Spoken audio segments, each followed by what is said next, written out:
Good evening, y'all. It's Sunday, January 11th. I just got back from a weekend at the Ocala National Forest, camping in Salt Springs. The first time I've left the city in a few years. Actually, probably more like 6 or 7 years, but anyway, got some much needed peace and quiet. It was great. That's when I first arrived at the campsite. Actually, that basket actually paid off. That was nice. The car was packed. A buddy of mine went up there and yeah, packed pretty heavy. And yeah, that cargo basket actually did the job. I thought there would be some wind drag on the interstate, but no, it actually turned out okay. Just cruising 80 miles an hour. Anyway, this is at the shooting range in Ocala National Forest. They got a public range way off the beaten path in the middle of nowhere. But yeah, that was nice. It was crowded. This is out there on the lake where I was staying. And yeah, just another view of the lake. 81 degrees Saturday it was 81 degrees. Today it was cloudy, drizzly, rainy, miserable. So either way, it was nice. It was worth it. Definitely worth the, how long did it take? It was like 2.5 hours just to get there, about 2.5 hours back. So probably about 400 miles in total, including going up to the range and everything. So yeah, man, good times.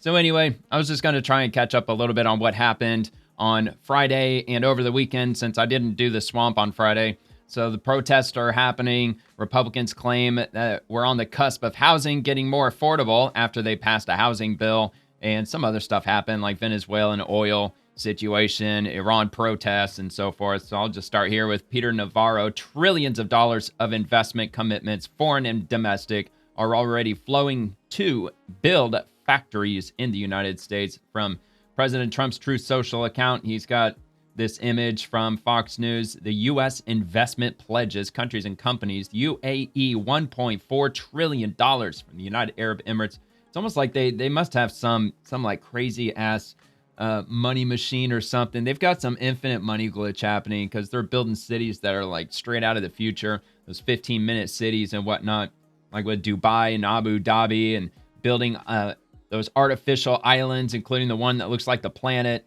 I don't even know if they ever even sold every one of those islands. I knew they were having a lot of trouble getting all them sold way back in the day. You know, that was like 15, 18 years ago at this point when they were building out all those islands. All right, so anyway, Saudi Arabia, 600 billion, Hyundai, 20 billion, Apple, 500 billion. See, I thought Apple was 600 billion. He's saying 500, but I thought it was 600 billion. Nvidia, over 100 billion, SoftBank, OpenAI, and Oracle's 100 billion. Yeah, man, it seems like a pretty good time. Well, really a year ago was probably the best time to invest in AI. Maybe some AI stocks or companies that are pushing heavy into AI. Anyways, Taiwan Semiconductor Manufacturing Company, $100 billion. Yeah, man, we're finally making semiconductors back in the United States. It's like back in the 90s, a lot of it pushed down into Mexico, and then it just made its way over to Taiwan and China. All right, so Johnson & Johnson, $55 billion. CMA, CGM Group, $20 billion. Eli Lilly, $27 billion. Merck, GE Aerospace, $1 billion. And there's other ones. What was it? LG. I think LG pledged like 100 or 500 million, or it was in the millions, not in the billions. But they're talking about building a factory that's going to employ several hundred people. They're going to build like washing machines, front-loading washing machines, or something like that. So I mean, this is probably just quite a small number of some of the biggest investors that we've got so far. So this comes from Senator Tim Kaine. Apparently this happened over the weekend. A Jewish synagogue burned to the ground. As we prepare to celebrate Religious Freedom Day later this week, here's a painful reminder of how far we have to go. Let's stand with our Jewish friends and all in our nation who are targeted for their religious beliefs. Well, when you crank up the political propaganda and from the river to the sea with Palestine this and Gaza that, and Israel is just like treating them inhumanely, and so on and so on and so on. I mean, we all know, the reason why Jews are being persecuted in America today and probably across Europe and pretty much the West in general. It's because of all this political propaganda pushing very heavily, in favor of Palestine. And of course, who's causing all the problems? Who's causing all the pain in Palestine? Well, of course, Israel is. It's all the Jews' fault. And now we're getting synagogues getting burned down in the United States. So a suspect has been arrested in pre-dawn fire that left parts of Mississippi's largest synagogue in charred ruins. And that's one of the images. That's the image that they're circulating around, at least the Democrats are. A fire heavily damaged Mississippi's largest synagogue before dawn on Saturday, the same house of worship in northeast Jackson that the Ku Klux Klan bombed in 1967 because the rabbi supported civil rights. Now, of course, the Ku Klux Klan, very heavily Democrat, always have been. It was, in part the Democratic Party that primarily founded the Klan. Anyway, the Jackson Fire Department, the FBI, and the Federal Bureau of Alcohol, Tobacco, Firearms, and Explosives arrested a suspect Saturday night in the latest blaze after the fire department ruled it arson, according to Chief Fire Investigator Charles Felton. Investigators did not immediately release the name of the suspect or the charges the person could face. The fire was reported shortly after 3 a.m. at Beth Israel Congregation of Old Canton Road.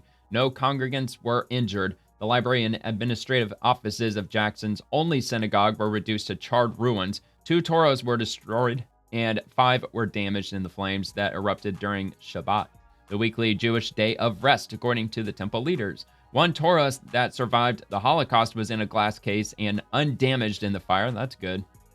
Definitely a good thing. Beth Israel has suspended services indefinitely. We've already had outreach from other houses of worship in the Jackson area and greatly appreciate their support in this very difficult time, the congregation president, Zach Schimper, said in a statement.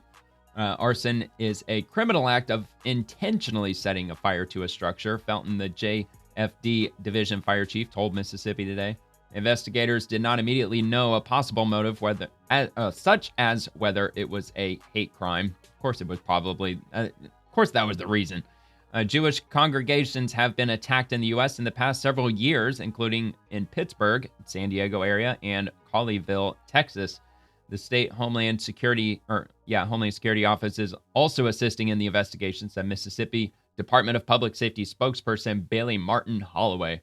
Mayor John Horn said he had spoken with Schimper and hoped for a swift resolution as to the origin of these actions. I would hope that all Mississippians and all Jacksonians would commit themselves toward moving beyond such behavior and activity and find a way where we can all just get together and get along. All right, so I'll link that below if you want to read the rest of that on MississippiToday.org. From Senator Jackie Rosen, the arson that destroyed parts of Beth Israel Congregation in Mississippi, the same synagogue the Ku Klux Klan bombed in 1967, is the latest incident in an alarming and increasing pattern of anti-Semitic attacks. Gee, I wonder why. I'm relieved that no one was injured and grateful to the law enforcement officers who quickly apprehended the suspect. My heart is with the members of Beth Israel Congregation during this difficult time. We can't become numb to this hate and violence and must continue to fight anti-Semitism wherever it arises. Well, you could start within your own party. Stop encouraging countless people to chant "from the river to the sea." From Senator Andy Kim, absolutely devastating for the Jewish community in Jackson, Mississippi, and across the country. We must condemn this violence and anti-Semitism in every form. And reposted from Adam I can't even say his name. Ganuchu. Is it Ganuchu? Adam Ganuchu. It's like Pikachu, but Ganuchu. All right, anyway, or maybe it's Ganacho. It's probably Ganacho. I'm an idiot. Whatever. So he says, horrible breaking news from MS Today News, Mississippi Today News. Officials say a Saturday morning fire at Mississippi's largest synagogue was intentionally set and a suspect has been arrested. The same synagogue was firebombed in 1967. Of course, we know that. Now we got Chuck Schumer. This arson on the only synagogue in Jackson, Mississippi, once targeted by the KKK, is eerily reminiscent of what happened in the 1960s and shows that anti-Semitism and racism are very much still with us. Thanks to the Democrats. You don't hear a bunch of racial rhetoric being thrown around over with conservatives and Republicans. They don't make race really an issue with anything at all. It's the Democrats that want to make identity politics their number one issue. I'm praying for the Jewish community in Jackson. These attacks have become far too common in every corner of America. It is imperative that we all come together to condemn them loudly and work relentlessly to stop anti-Semitism and all forms of hate wherever they appear. Well, Chuck Schumer's Jewish, though, isn't he? I'm pretty sure he's Jewish, so I somehow doubt that he was probably, standing side by side chanting "from the river to the sea." All right, so let's move on to Homeland Security. Let's see. This week, federal law enforcement sprung into action in Minnesota to bring justice to hundreds of illegal criminal aliens and combat massive fraud across the state. During operations, an anti-ICE rioter weaponized her vehicle against law enforcement. Our officer relied on his training and saved his own life as well as the lives of his fellow officers. Under the leadership of Secretary Noam, DHS will never back down to violent attacks and will continue surging forward to make America safe again. So we got a video This is here. Harry Phones, Principal Deputy Assistant Secretary at the Department of Homeland Security.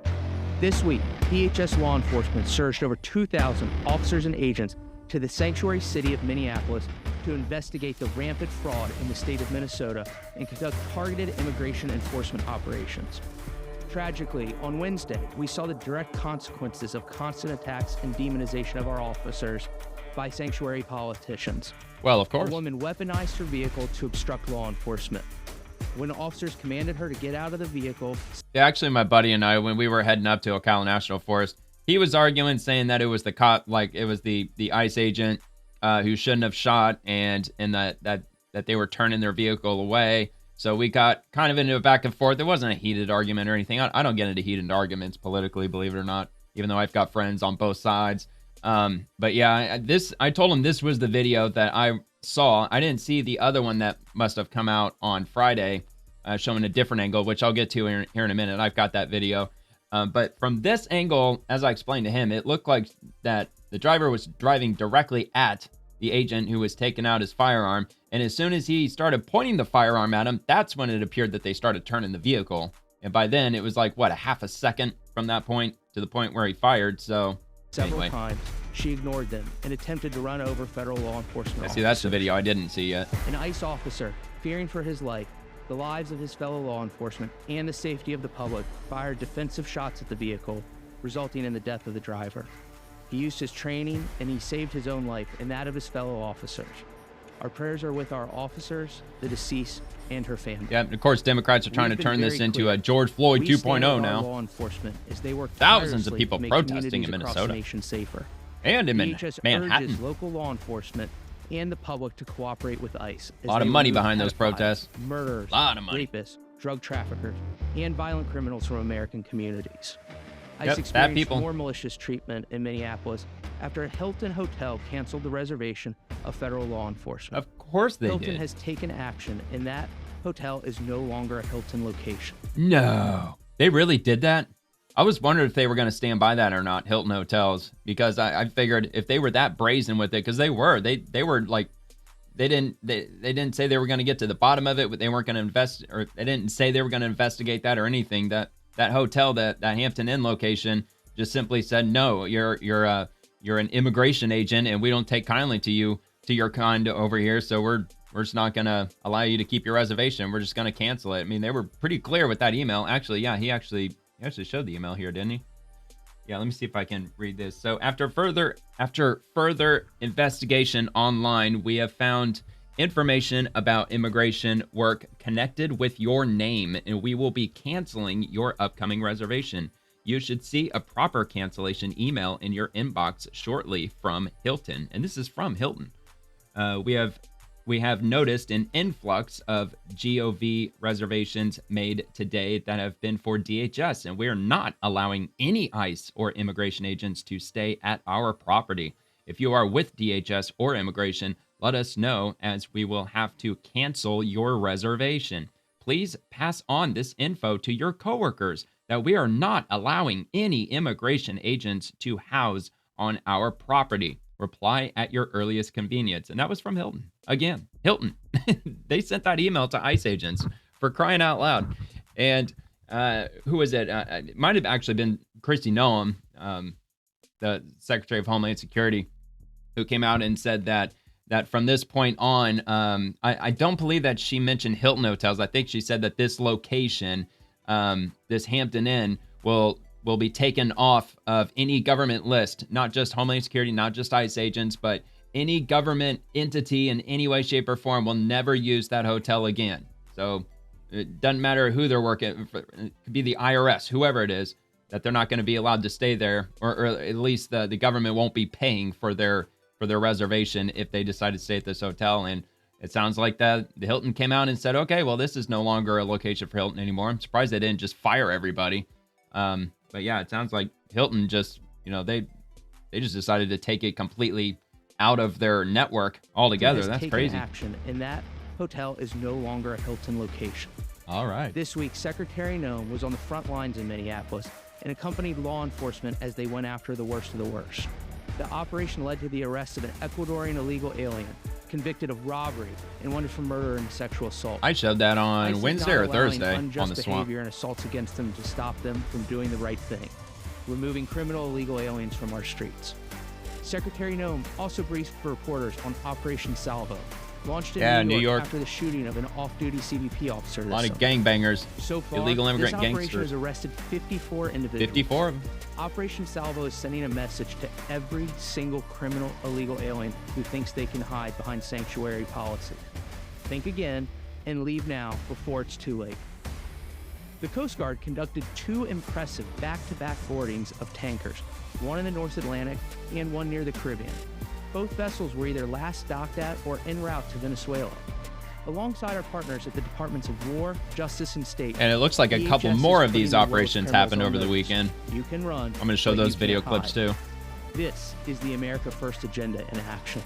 America Finally, first. Secretary Noem was in Brownsville, Texas to announce Yeehaw. CBP's installation of over 500 miles of river buoys in the Rio Grande. These barriers Damn, will that's make some it big-ass harder for buoys. illegal aliens, drug smugglers, and human traffickers to cross the river and other waterways. They'll create a safer environment for agents on patrol and will prevent more deaths from illegal aliens trying to cross the river. The Trump administration is using every tool in our arsenal to defend our border and protect Americans. We will continue our mission. That's why to the do popular what's right majority and keep voted for him. America safe. Thanks for watching, and we'll see you next time. Well, you are very welcome. All right, so from Homeland Security, got another one. Defend the homeland, protect the American way of life. The nonstop lies and smears from the fake news are meant to tear down our brave men and women who protect our homeland every day. Yeah, and you could argue if that is indeed their motive, which of course it is, that really in and of itself is a form of terrorism. Terrorism against our ICE agents, actually against federal agents in general. So this came out 4 hours ago, and looks like it's a little lengthy, but not too long. Deputy Assistant Secretary at the Department of Homeland Security. I'm here to set the record straight on false reporting surrounding our brave law enforcement. Oh, straighten out that Following the record. attack in Minneapolis, the media and sanctuary politicians began spreading smears about our law enforcement, from claiming the rioter was driving away from law enforcement to garbage that she was denied medical care. Here's what really happened. ICE officers in Minneapolis were conducting targeted operations when rioters began blocking ICE officers, and one of these violent rioters weaponized her vehicle, attempting to run over our law enforcement officers. Look, why don't you arrest these fuckers, man? Why don't they just fucking arrest them? This is so frustrating, man. It's infuriating that they still, I don't know who's given orders to not arrest these people, but if they're simply obstructing ICE officers from moving, from simple movement, if they're blocking their vehicles from being able to pass, they can arrest them. And if convicted, they'll face 8 years in federal prison for simple obstruction. And they're not even getting them to phase 1, arrest and arraign them, put them in front of a judge. They're not even doing that. They're just letting them do the shit. It's so annoying, man. Attempt to kill them. And you know what? I would actually make an argument that if they do immediately arrest people who are obstructing them, don't give them the count of 3, don't fire bear spray at them, just immediately start handcuffing them and arresting them. This person may have not even had the chance to try to ram her vehicle because they would have already been rounding up and arresting everybody. Of course, with her already being in her vehicle, maybe that wouldn't have made any difference either way. I just think that if they just immediately start arresting people for obstruction, then maybe it wouldn't have gone this ICE far. officer, fearing for his life, the lives of his fellow law enforcement, and the safety of the public, fired defensive shots. He used his training and saved his own life and that of his fellow officers. This footage corroborates what DHS has stated all along, that this individual was impeding law enforcement and weaponized her vehicle in an attempt to kill or cause bodily harm to federal law enforcement. The American people can watch this video with their own eyes and ears and judge for themselves. Immediately, our ICE officer... Now look, could the ICE agent, could he have simply taken like a step to the left or to the right? I think it was to the right. Maybe. Yeah, maybe she would have just driven off if he stepped aside and they just drove off. Don't know. We'll never know. For all we know, if he stepped to the side, she might have cut the wheel to the left and run him over anyway. Medics, and there was an ambulance on the scene. The individual was pronounced dead. Well, there you go. Any loss of life Getting medical is an treatment. absolute tragedy. We do pray for the deceased and her family. and as well as for our officer and all those affected in this situation. Well, of course, man. That's what separates conservatives from the modern liberals. We don't want any violence to happen, and they believe violence is absolute at this point. On Thursday, there was another vehicle attack on law enforcement officers in Portland as they were attempting to arrest an affiliate and suspected member of Tren de Aragua. One of these illegal aliens played an active role in a Tren de Aragua prostitution ring and was involved in a prior shooting in Portland. How does CNN choose to portray these suspected gang members? An innocent married couple shot by Border Patrol. Give me a break. Well, naturally. These two suspected Tren de Aragua gang associates were let loose on American streets by Joe Biden and weaponized their vehicle against Border Patrol in Portland. The agent took immediate action to defend himself and others. These attacks are the direct consequence of constant attacks and demonization of our officers by sanctuary politicians. Yeah, and then of course, whenever somebody gets shot or whenever something gets out of hand, you get all these Democrats get going on the X platform, or they even just go on mainstream news. They're like, we don't talk about violent rhetoric at all. We never would do such a thing. Fuel and encourage rampant assaults on our law enforcement. These men and women who are simply enforcing the law on the books are facing a 1,300% increase in assaults against them, a 3,200% increase in vehicle attacks, and an 8,000% increase in death threats. 3,000% vehicle attacks. I believe there's another post that I'm going to bring up here in a minute. I think it's a much higher number than 3,000. I think they said it was like over 10,000 or something. This week, we celebrated Law Enforcement Appreciation Day. If you see a law enforcement officer, don't forget to thank them for their service. Tune in next week where we debunk more fake news stories about our law enforcement. Okay, well, if it comes across my feed, I will do just that. All right, from Caroline Levitt, this was back on January the 9th, and today is the 11th, right? Yeah, it's the 11th. So there's going to be quite a few from the 9th because, again, I didn't do the swamp on Friday, so there were some posts that I came across that I just included. The media smeared an ICE agent who properly defended himself from being run over by organized leftist protesters who were impeding an active law enforcement operation. The reason trust in the media is at an all-time low is because they intentionally lied to the public to advance the Democrats' narrative. That's exactly what they did in this case in Minnesota. More evidence here. So this is from Alpha News. Alpha News has obtained cell phone footage showing perspective of federal agent at center of ICE-involved shooting in Minneapolis. I came across another post showing the same video. I didn't want to show the same video twice, but the other post said that you're not going to see this on mainstream news. So whether if they actually showed it on the mainstream media, I don't know. And as far as I'm concerned, it's really anybody's guess because I have no idea. But yeah, if it shows like a clear indication that the ICE officer was justified in using deadly force, then yeah, of course they're not going to show this on mainstream news. This is my first time seeing this, so let's give this a watch.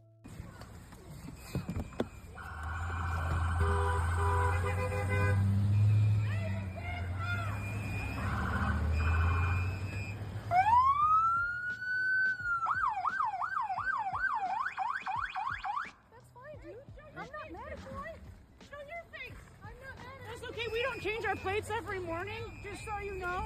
It'll be the same plate when you come talk to us later. That's fine. U.S. citizen, former fucking sniper. You want to come at us? You want to come at us? I say go get yourself some lunch, big boy. Go ahead. Oh yeah, but they're the party of love, party of acceptance. They're so anti-hate. They've got nothing but love in their hearts. Get out of the fucking car. Get out of the car. Whoa!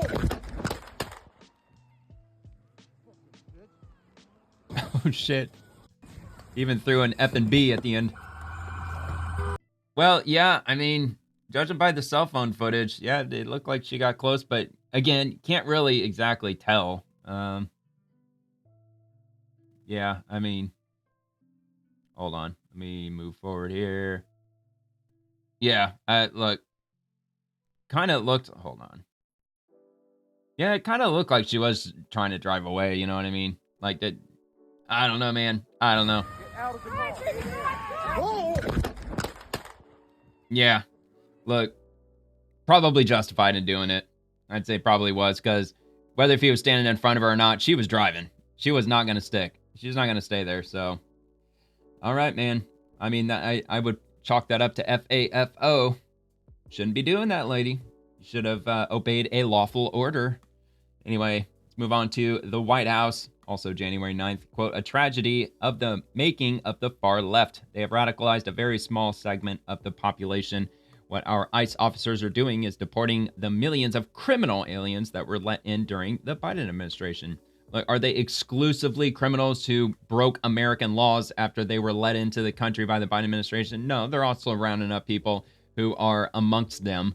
You know, if they raid a house where there's a criminal illegal held up or holding himself up, and there's like 20 other illegals in there, maybe half of which didn't commit any crimes other than committing the crime of sneaking into the country, well, yeah, of course they're going to be deported too because they're here illegally. First of all, of course, nobody wants an American citizen to be killed. This is absolutely a tragedy. Absolutely, but we don't. It's a tragedy of the making of the far left. They have radicalized a very small segment of the population, taught them that ICE agents are engaging in wide-scale violation of people's rights. What our ICE officers are doing is deporting the millions of criminal aliens that were let in during the Biden administration. So number one, we have to say, as a matter of leadership, and I would appreciate if the Democrats would join me on this, let's be honest about the fact that we have way too many illegal aliens in this country. Our ICE officers should be supported in doing their job. You're trying to actually marshal the far left lunatic fringe to engage in doxing, to try to make it impossible for them to enforce the law, and in some cases actually to engage in acts of domestic terrorism against our law enforcement officers. When you talk about different plans, different protocols, different policies, I forget exactly how you asked the question. Here's the simple fact. What we're going to do is make it easier for the American people's administration to enforce the American people's law. And that means that Democrats have to stop rallying the mob against legitimate law enforcement operations. And that means that we are going to get tougher. And that's what this AAG position is about. We're going to get tougher at the people who are defrauding the United States by inciting violence against our law enforcement officers. That's one of the things that we're going to do. We've already started that work at the Department of Justice, but we're going to keep on doing it. And this new AAG position is going to kick that into high gear. Well, okay. I guess we can only hope so. Arrest them. Just arrest them. If they're obstructing, or especially if they're assaulting. I know they're arresting them, anybody who's assaulting them, as they obviously should be. But yeah, man, like conservatives, they don't want to see liberals getting killed in general. There might be a few that welcome that sight, but the vast majority of conservatives and normies, they don't want to see people getting killed, whether if they're idiots or they're psychopaths or what have you. And they better hope conservatives maintain that belief, which I'm not sure if that's going to be the case for much longer, especially if this turns into a George Floyd 2.0 situation, as I'm going to get to here in a minute. There are big crowds gathered for protest in Minneapolis after this shooting situation, as well as in New York City. I'm sure they gathered in probably all the blue cities. Not sure if it's going to be an ongoing thing. Of course, those on the left, like the mainstream accounts or the bigger influencers on the X platform, they were all saying that, look at this massive crowd. They're all peaceful. There's no riots here. There's no violence happening here, which, yeah, may have turned out to be that.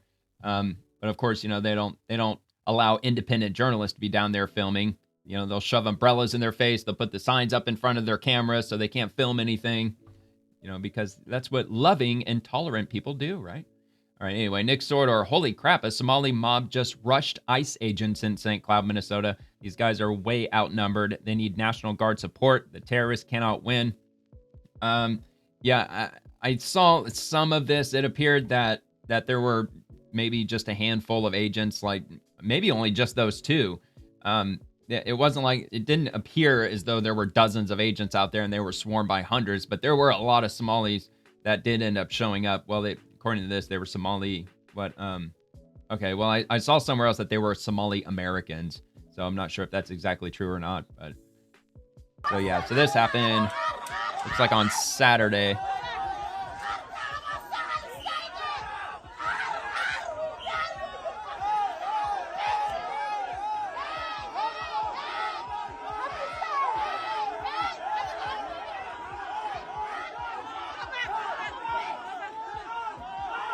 Yeah, it definitely looks like there's only two of them out there.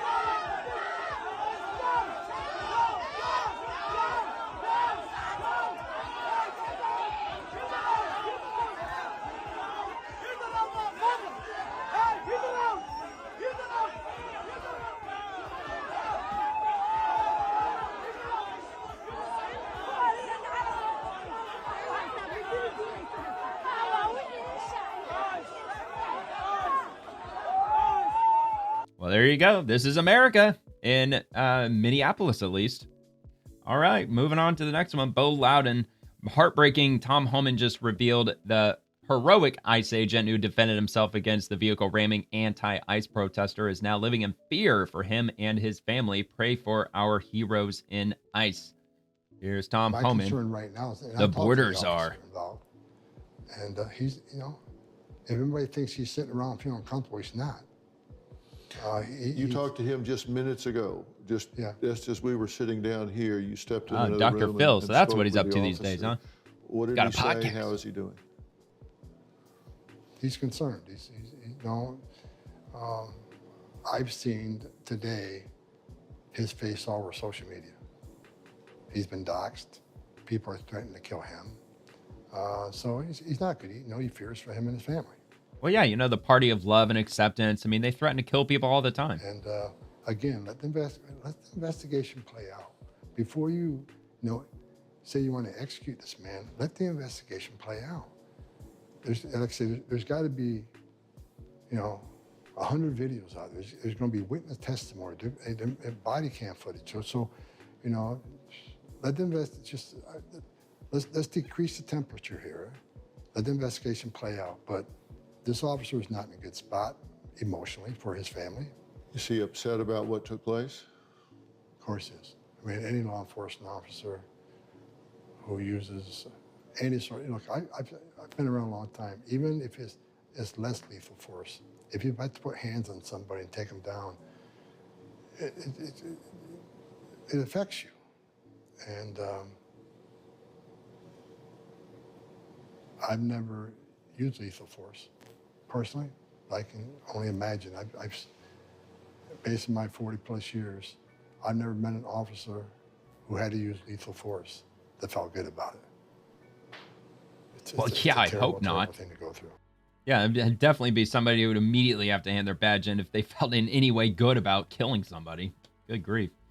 But yeah, from what I heard, the officer that used deadly force, supposedly he was the same officer who was run over the summer, and he was like dragged a certain amount of 50 feet or 100 feet or something like that. There was an ICE officer that was run over and dragged, got like 37 stitches or something like that.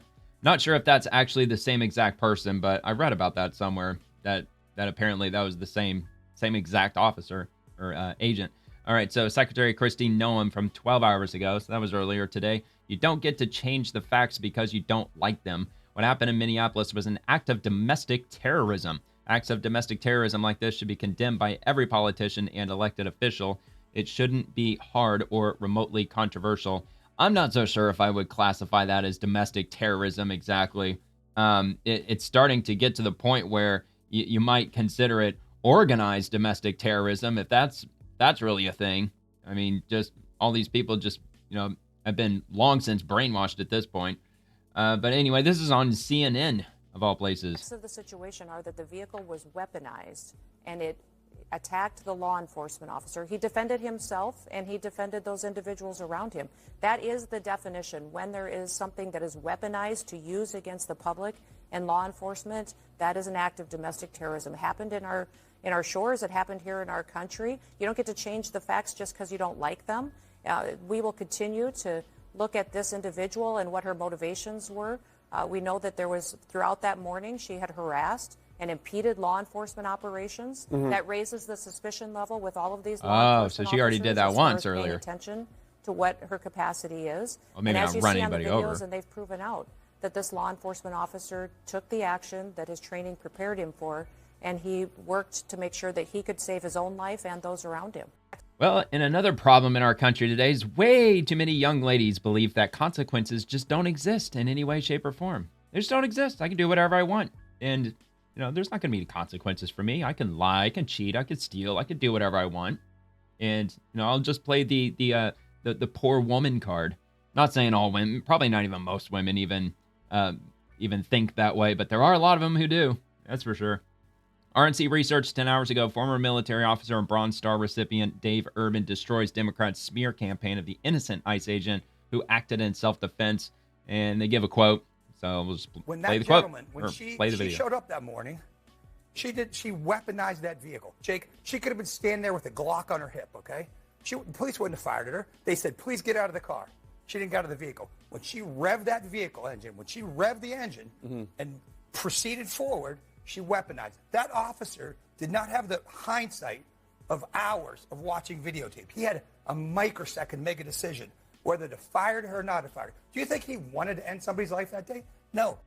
Well, yeah, that's the way how it plays out all the time. That's why it's if you use deadly force in self-defense, it's, you know, like the way things play out so seemingly instantaneously. You know, if you're gonna pull out your weapon, even as a regular citizen, you know, you live in an open carry state, or you can conceal carry without the government's permission. It's like, you know, when you're in that moment, you better make damn sure that you really have justification to do that, because if not, talking the rest of your life in prison. But anyway, so Rapid Response 47, quote, the media is normalizing interference with ICE. It is a crime to impede ICE officers, says Tom Homan. We need to enforce the law and arrest these bad guys. We've already arrested over 1,000 people in Minnesota, and we're going to continue to do exactly what Congress has allowed us to do and what the law allows us to do. They want to, you know, they normalize. The media is normalizing interference with ICE. It is a crime to impede ICE officers. Bill Mnuchin just put out a list of 18 of the worst of the worst in Minneapolis. Many of them child sex crimes, child rape, child sodomy. These are the people we're looking for. And for anybody to interfere in that is unconscionable. We need to enforce the law and arrest these bad guys. We've already arrested over 1,000 people in that state, and we're going to continue to do exactly what Congress has allowed us to do and what the law allows us to do. Well, who were the individuals? What was the group who was trying to normalize pedos by trying to demonize the word pedo, and instead you should be calling them minor attracted persons? They're called MAPs, minor attracted persons. Oh yeah, that's right. That's the left. It's the left doing that. So yeah, that doesn't surprise me at all that they're not in any way alarmed at the type of people that ICE is arresting. Most of them, or many of them, being predators. So anyway, Rapid Response 47, Ilhan Omar. He should know that you shouldn't be trying to get in front of a moving car. That's not what happened. Blaming a law enforcement officer instead of an agitator who weaponized her vehicle against the officer is truly sick. If they are Very saying short. that he has 10 years on service and is trained, he should know that you shouldn't be trying to get in front of a moving car. And if they are... He has 10 years on service. 10 years on service. Not of service, but 10 years on service. All right. But anyway, given a lawful order, yeah, I mean, very often officers will stand in front of a vehicle when they're giving them a lawful order to exit the vehicle because, you know, it's a twofold thing. If you have an officer in front of your vehicle, your common sense tells you not to drive because you're going to face grave consequences if you do so. And plus the number of charges that'll get stacked on you, assault with a deadly weapon against a federal agent, sounds like it's going to carry decades in prison. All right, so Tudor Dixon, you can watch Ilhan Omar's face drop as she realizes the mob always turns on you. She looks sick as protesters screech their hatred for her buddies, Tim Waltz and Jacob Frey. Really? Walls, grow some balls! Walls, grow some balls! Walls, grow some balls! El pueblo presente! El pueblo presente!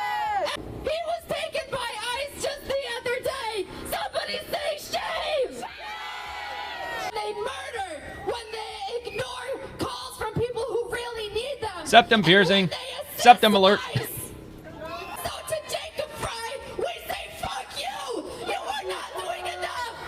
Words are not enough! We need action now!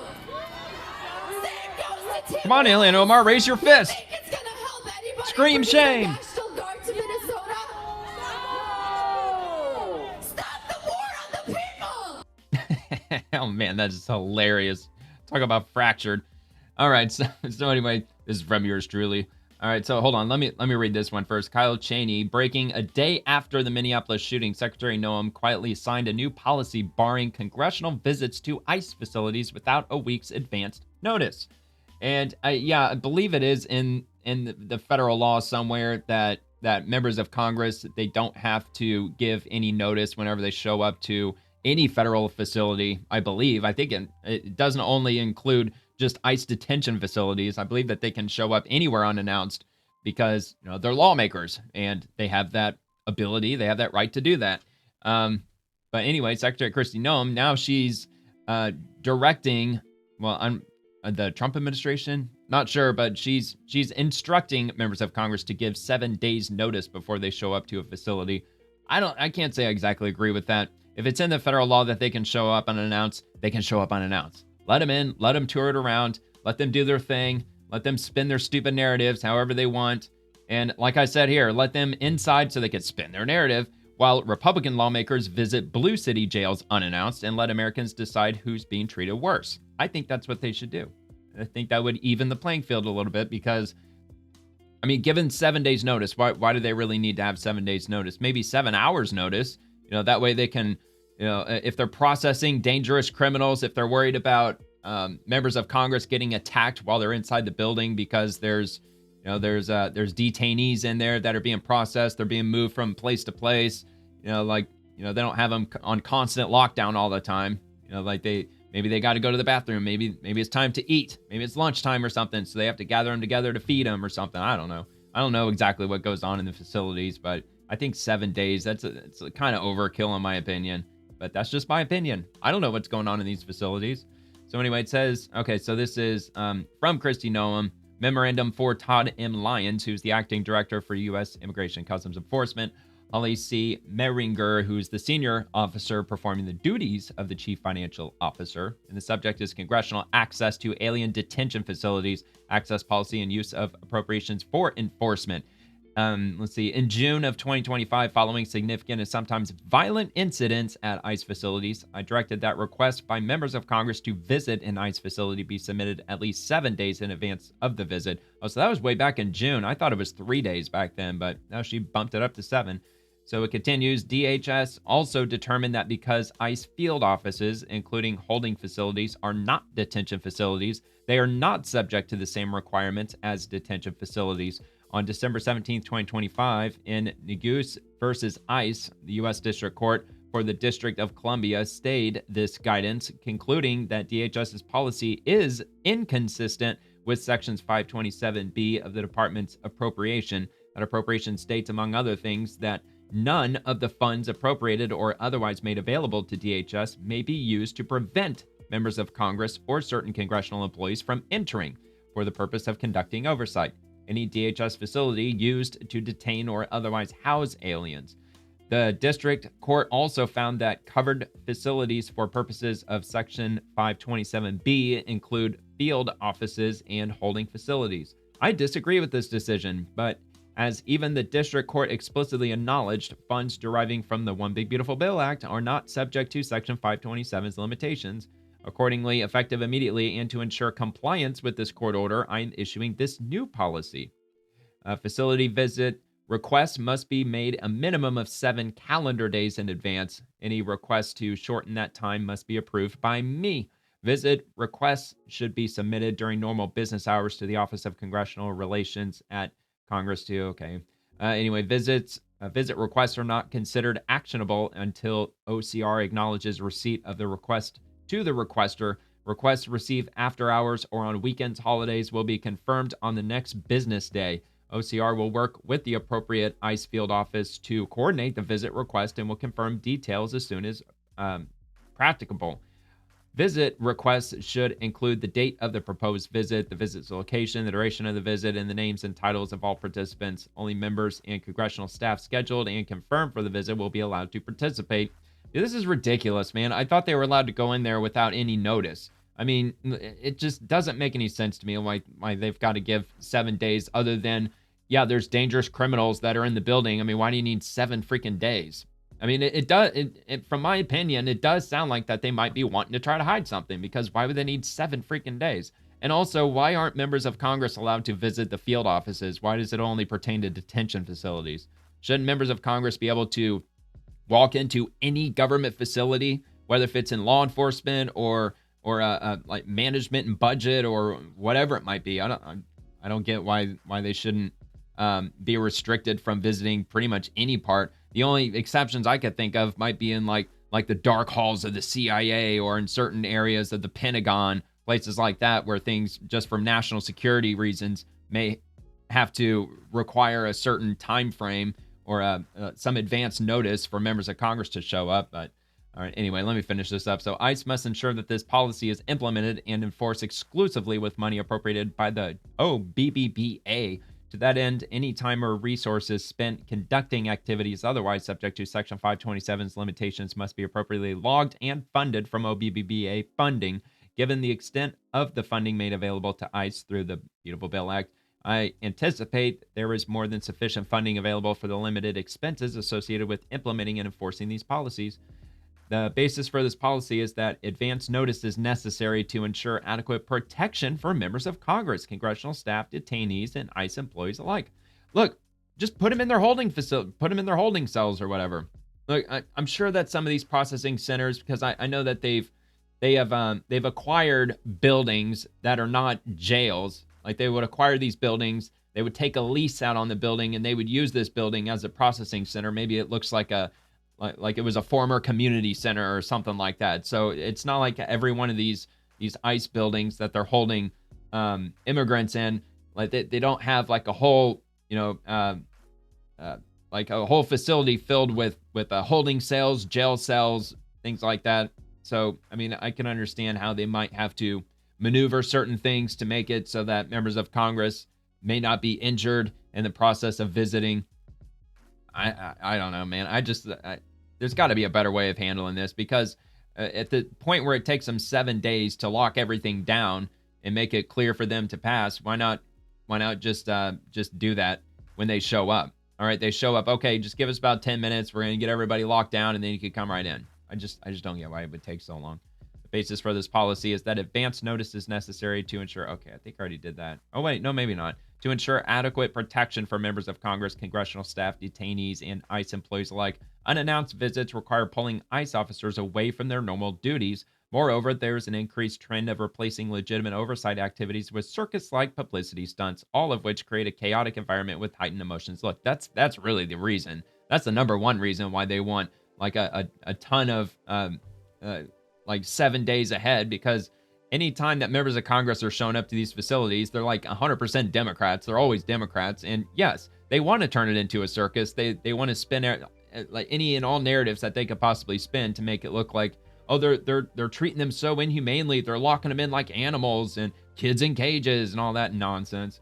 This policy is consistent with and effectuates the clear intent of Congress to not subject OBBBA funding to Section 527's limitations. In an abundance of caution, however, the Chief Financial Officer, in consultation with the General Counsel, shall ensure appropriate funding for the promulgation of this policy, including use of the Beautiful Bill funding where appropriate. And that's it, right? There's not a third one. Okay. Yeah, so there you go. That's the letter in its entirety, or at least I think it's in its entirety. So anyway, moving on to Ruben Gallego. It reminds me of all the organizations that paid January 6th insurgents to come to D.C. This is from Benny Johnson, January 10th. The current scene in Minneapolis. Pray for our law enforcement. There is insane funding behind this. Yeah, I'm sure there is insane funding behind all this. There always is. There's always insane funding. Just like Summer of Love, 2020, the George Floyd riots. Probably hundreds of millions of dollars went into all those protests. Or at least what started out as protesting. So yeah, there's no sound. Not sure if this is a drone or a helicopter. The way they're moving the camera, it seems like it might be helicopter footage. Rapid report. Yeah, man, a lot of protesters out in the middle of winter. Okay, so moving on to the next. I think it's in New York, maybe. Just in, thousands of leftists chant, Kristi Noem will hang in the middle of New York City. Save a life, kill ICE. Holy crap. And Democrats endorse this rhetoric. The organizers of this must be in prison. Oh yeah, but this is such a peaceful protest though. They call it so peaceful.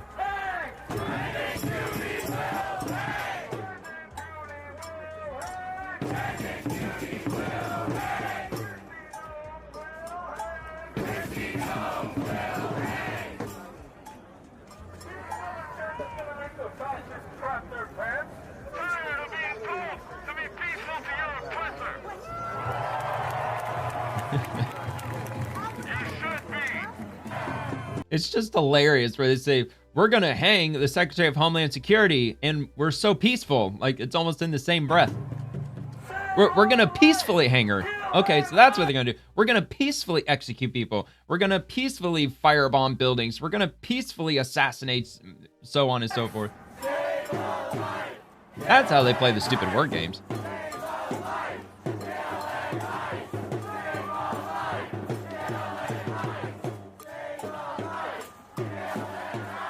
Are they saying shame on ice?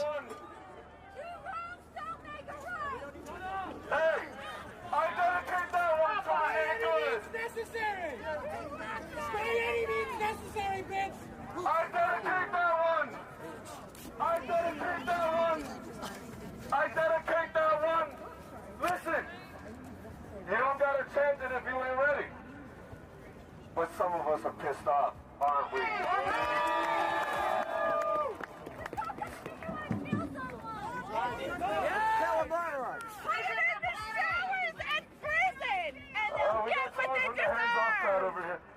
I dedicate that one to Renee Good. When I say Renee Nicole Good, you say presente. Renee Nicole Good. Renee Nicole Good. We are going to say that. It's so crazy. They're true NPCs. You could get them to say literally anything.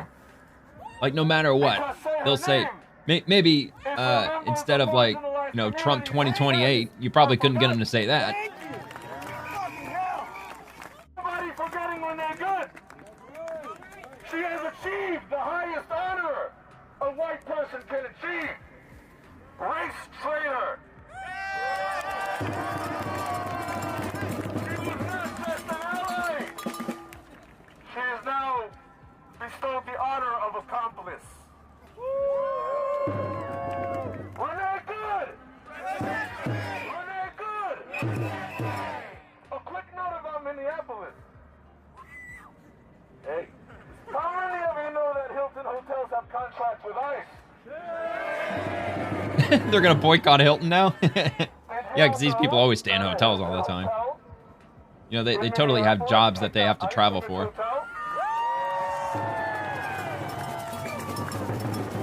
But dude, he must have missed the memo. Well, maybe this was after the fact that Hilton issued that response saying that they're going to take that hotel off of their or out of their Rolodex or whatever.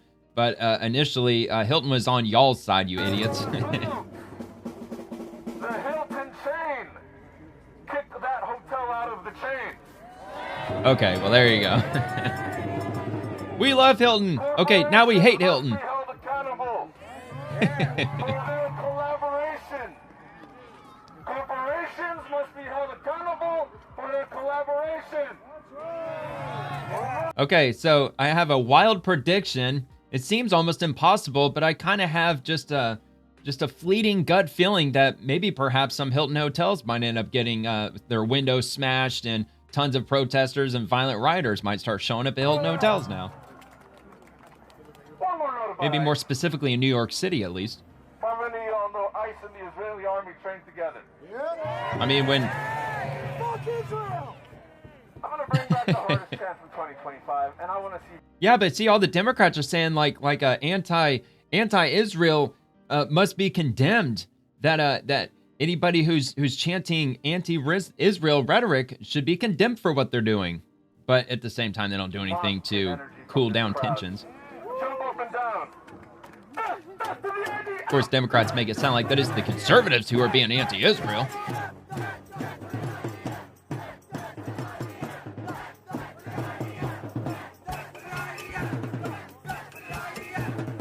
Death to the IDF. Oh yeah, but it totally wasn't a leftist who burned down the synagogue. Of course it wasn't. Dr. Martin Luther King has been disrespected enough by these white people. Fuck Charlie Kirk! These people are so stupid. Wasn't it on the steps of the Lincoln Memorial or Lincoln Monument where MLK gave his famous "I Have a Dream" speech? You know, the steps before the first Republican president who ended slavery. These brain dead retards don't know that. Give to your local mutual aid. Occupy your local vacant apartment. Occupy your local vacant apartment. Okay, so what, just barge in and just move all your shit in? Well, I mean, yeah, under Mom Donnie, that's exactly what I'm sure they can do. They could probably just find some empty building and just move all their shit in, and it'll be impossible to get them out. I would not be surprised if that actually happens at all. I mean, look, this dude getting paid a shitload of money for doing this. Not sure who's funding him, but, he's getting a lot of funding money for doing this. And, that's how they play the game, I guess. All right, RNC Research, Minneapolis Mayor Jacob Frey admits there was rampant fraud in Minnesota and didn't do enough to stop it. Frey says everybody could have done more to prevent fraud. The fraud's real. Let me ask you about the leadership in your state. Dozens of people in Minnesota have been charged and convicted with stealing millions of dollars of taxpayer money for government programs. Do you think Governor Walz did enough to stop the fraud in your state? And do you support his decision not to run for re-election? Well, look, Governor Walz is the reason that we've got paid family leave in Minnesota. He's the reason we've got free school lunches. Which is hilarious. That's going to be rife with fraud. Thick and thin. But did he do enough to combat fraud? So, like, if your mother gets sick, if you're like a 35-year-old adult, and let's say that your mother, your father gets like the flu or something, you can actually tap into that sick pay or that family leave, whatever. Mayor, did he do enough to combat fraud? That's not going to be abused at all. Obviously, everybody could have done more to prevent fraud, and I think that's a fair point to make. Do more to prevent fraud, and you look what he's doing right now. He's setting up a whole bunch of infrastructure to do that. And by the way, look, the fraud's real. We've all got to acknowledge it. The fraud is well, why didn't you do anything, dude? You're the fucking mayor. When somebody commits fraud, and there are many that have done that, you investigate it. You charge, you prosecute, and you put the person in jail. As an individual, you put the person in jail. Oh, you don't want to jail any you do not individuals. Hold the entire community, any community, accountable for the actions of individuals. Yeah, because they're totally arresting anybody and everybody who is linked in any way, shape, or form to Somalia. Yeah, that's totally happening. All right, Treasury Department Somali fraud press conference. It's probably long, but maybe I can get the opening statement out. We'll just have to take a look. 40 minutes. Good grief. All right, looks like it might start here, or maybe not. At least that's where... All right, maybe it starts way over here. I mean, what good is this sound if it doesn't show where it starts? Good grief, what the hell? The act. That's Scott Bessent, by the way. Today. Where's your glasses, dude? I am here in greater Minneapolis, St. Paul, and I am optimistic. Oh my God, dude, why? We are going to put an end to this waste, fraud, and abuse. Oh, okay. We are going to have recoveries for the American people, and that we he's holding his glasses. All right. Accountable, set an example, and make sure that federal aid gets to the people it was intended for, and not to these fraudsters. Minneapolis and St. Paul, like many communities, has suffered for years from the egregious negligence of the radical left's rule. President Trump is committed to restoring accountability to put Minnesota back on the right track. Under President Trump's leadership, the entire administration is focused on delivering results for the American people. Our citizens have a right to know that their tax dollars are not being diverted to fund acts of global terror or to fund luxury cars for fraudsters. Democratic Governor Tim Walz has allowed welfare programs and fraud to spiral out of control. Billions of dollars intended for hungry children, housing for disabled seniors, and services for children with special needs were diverted to people who cheated the system, some of whom are not even American citizens. At Treasury, we are thoroughly investigating the fraud, including funds sent to Somalia through money service businesses, which provide financial services outside of a formal bank. These funds could have potentially been diverted to the terrorist organization Al-Shabaab. We have traced where the money went and are examining it. Treasury's financial sounds like they already know. Enforcement network, known as FinCEN, along with the IRS, are leading our investigation to examine whether financial institutions have complied with their legal obligations under the Bank Secrecy Act and Treasury's regulations. These requirements are designed to detect money laundering and other illicit activity, counter the financing of terrorism, and safeguard the United States financial system from abuse. Earlier this morning, I met with several financial institutions and made clear we must do more to safeguard our nation from waste, fraud, and abuse. The time has come for accountability. President Trump wants accountability. I want accountability. The American people want accountability, and they will get accountability. That is why I'm announcing several initiatives Treasury is taking to target fraud here in Minnesota. All right, and lay it on us. Minnesota protocols will serve as a genesis and a launching pad for investigations into other states. First, God willing, we have followed the money and identified the money service businesses that may have transferred taxpayer funds overseas. Oh, and by the way, I hope he's clear when he says this isn't just going to be a Somali thing. This is going to be everyone who is involved in any kind of fraud at all with American tax dollars. Our team at FinCEN has just provided formal notification to these businesses that they are under investigation. These businesses had an obligation to comply with anti-money laundering laws, and they will be held responsible for any crimes. Yeah, give us our money back. FinCEN has also issued a geographic targeting order for Hennepin and Ramsey counties. So we can spend it on their jail cell. Require banks and money transmitters to report additional information about funds transferred outside of the United States. This will put a microscope on these businesses, advance prosecutions, and assist in the recovery of funds laundered internationally. Fraudsters in Minnesota stole at least $300 million meant for children in need, and we must prevent fraud of this scale from occurring in the future. Accordingly, FinCEN today issued an alert to financial institutions that will help them identify and report specific warning signs of fraud in federal child nutrition programs. Fraud must be stamped out early, and this alert will help law enforcement do just that. Our investigators at IRS-CI have played a critical role in uncovering fraud, and the role of the IRS in these investigations will continue. I am pleased to announce that IRS Civil Enforcement is auditing financial institutions that facilitated the laundering of Minnesota funds, in addition to helping support criminal and civil enforcement efforts. The IRS will also soon announce the formation of a task force to investigate any fraud and abuse involving pandemic-era tax incentives and misuse of 501c3 tax-exempt status by entities implicated in the Minnesota-based social services fraud schemes. We are committed to preventing fraud and fraudulent nonprofits from taking advantage of the American taxpayer. Lastly, Treasury is providing training to Minnesota law enforcement on how to utilize financial data, such as suspicious activity reports, to better combat these fraud schemes.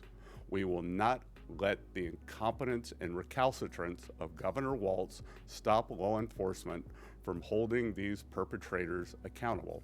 Okay, all right. Well, I'll just pause it there. I know he's got more to get through. I'll just repost it. And there's a direct link to my profile in the description below if you want to check that out. Or you can just go straight to U.S. Treasury. This was back on January 9th at 11:03 a.m. So I'm sure they post pretty often, so you might have to scroll down a bit to find it. Or you can just head over to my profile. It'll be up there near the top. If you watch this over the next, 24 hours or so, it should be up there. All right, so got this one.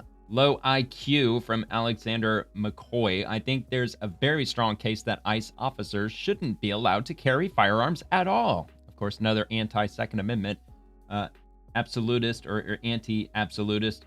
If they encounter a situation that is potentially violent, they should simply retreat and call local police to handle it. Yeah, well, there's kind of a problem with regard to that. Of course, police are instructed by the mayors not to assist federal agents, but of course, these organizer types know that, which of course he knows that. And anyway, so U.S. Immigration and Customs Enforcement, 3,200% increase in vehicular attacks against our brave men and women of ICE. Okay, so that must have been the actual number. I thought it was a way higher number than that. Pretty sure I read that somewhere, but obviously not, because it's 3,200% increase. Still an insane number. All right, from JD Vance from almost a day ago, arresting and deporting these people is absolutely critical to national security. National Democrats are going to get our law enforcement killed if they don't stop lying about this issue and the people working to keep us safe. This is from Bill Malugan, January 10th. Breaking: ISIS provided Fox News a list of the most egregious criminal aliens they've arrested during their surge in the sanctuary state of Minnesota. And it's the most disturbing list I've ever seen, including numerous convicted child Rs and, I don't even know if I'm allowed to say that word, sodomizers, and 10 convicted killers, most with deportation orders going back many years. Several from Laos, Somalia, and Sudan. Graphic highlights below. So probably shouldn't read all this verbatim, but it's right here on the screen. So got a Laotian illegal alien convicted of pretty bad stuff. A Laotian illegal convicted of assault and sodomy. I don't know sodomies. Is that allowed, YouTube? Are we allowed to say that?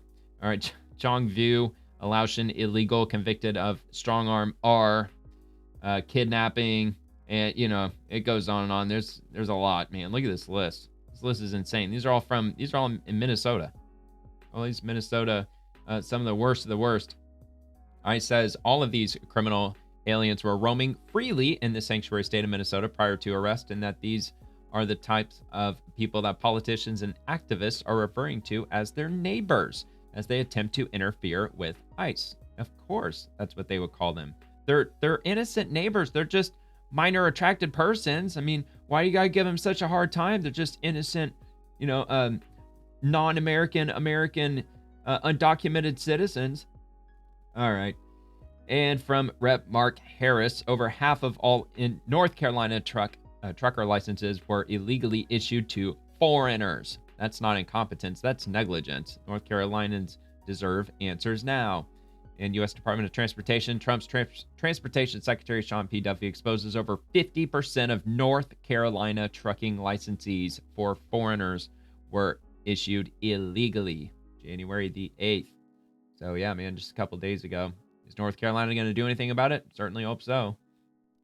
All right. Heading to Homeland Security, revolting lies. The two criminal illegal aliens who attacked Border Patrol in Portland are a gang member and his prostitute, not an innocent married couple. Driver of the vehicle, Luis David Nico Moncada, is a criminal illegal alien from Venezuela and suspected Trinidad gang member. He illegally entered the U.S. in 2022 under Biden and was released into the country by the Biden administration. Since then, he was arrested for DUI and unauthorized use of a vehicle. He has a final order of removal. The passenger, Yorlinis Betstabeth Zambrano Contreras, is a criminal illegal alien from Venezuela and is associated with Trinidad. She illegally entered the U.S. in 2023, again under Biden. Entered in El Paso, Texas, and released by Biden. Since illegally entering, Contreras played an active role in a Trinidad prostitution ring and was involved with a prior shooting in Portland. Lovely, man. And now, absolutely insane. Tensions are flaring even higher in Portland, Oregon, after a Border Patrol agent shot a married couple there. At least 6 people were arrested yesterday and overnight during protests in Portland. And according to DHS now, the border agents there were conducting a quote-unquote targeted vehicle stop of this married couple. They accused the couple of both being connected to the Venezuelan gang Trinidad, and claimed that during the stop, the driver tried to run over the agents, and that is why one of them fired a, quote, defensive shot. No agents were injured in this. The married couple, they were both shot, one in the arm, one in the chest. Both are in the hospital, and local leaders now are demanding that ICE and other federal agents leave the city. Well, it's awful convenient that when they get shot at, now all of a sudden we're victims. We're victims of just horrific, unspeakable acts by Trump's Gestapo. All right, U.S. Coast Guard. This morning, U.S. Coast Guard tactical team supported by the U.S. Marine Corps and U.S. Navy boarded and seized motor tanker Olena in international waters east of the Caribbean Interagency coordination and an unstoppable joint force were instrumental in executing a safe, carefully orchestrated operation consistent with international law. Powered by unique law enforcement authorities and specialized capabilities, the Coast Guard is seizing sanctioned oil tankers and protecting the American people from threats on the high seas. MT Olena is the latest example.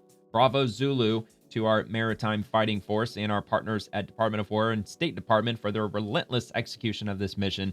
The Coast Guard continues operations to control, secure, and defend U.S. borders and maritime approaches where defense of America begins.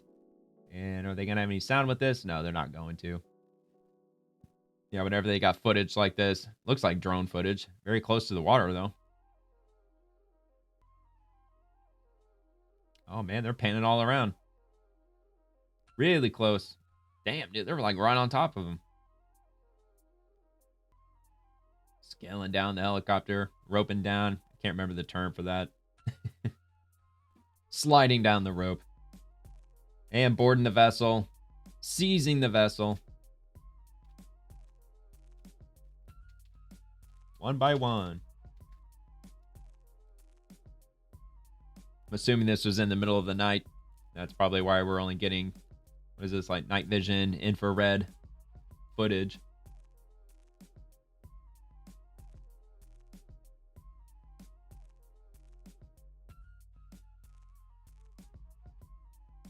I'm assuming this is another tanker that's filled with Venezuelan oil. Could be heading who knows where. And they out. Oh, okay, so that must have been the helicopter then. That was the helicopter that the camera was on. All right, I don't know why I thought that was a drone, but anyway. So got another one from U.S. Southern Command. Once again, our joint interagency forces sent a clear message this morning. There is no safe haven for criminals. In a pre-dawn action, Marines and sailors from Joint Task Force Southern Spear, in support of Department of Homeland Security, launched from the USS Gerald R. Ford and apprehended motor tanker Olena in the Caribbean Sea without incident. Apprehensions like this are backed by the full power of the U.S. Navy's amphibious ready group, including the ready and lethal platforms of the USS Iwo Jima, USS San Antonio, and USS Fort Lauderdale. The Department of War's Operation Southern Spear is unwavering in its mission to defend our homeland by ending illicit activity and restoring security in the Western Hemisphere. It looks like this actually might be a different video angle, maybe. Yeah. So this was that's what the original video clip was on. It was on that helicopter. So they're just getting a different angle of the same operation while they're boarding. I wonder if this footage will show them actually getting up to where the yeah. Here we go. Up to the, what do they call it? The bridge? Is that what they call it? They want to meet the captain.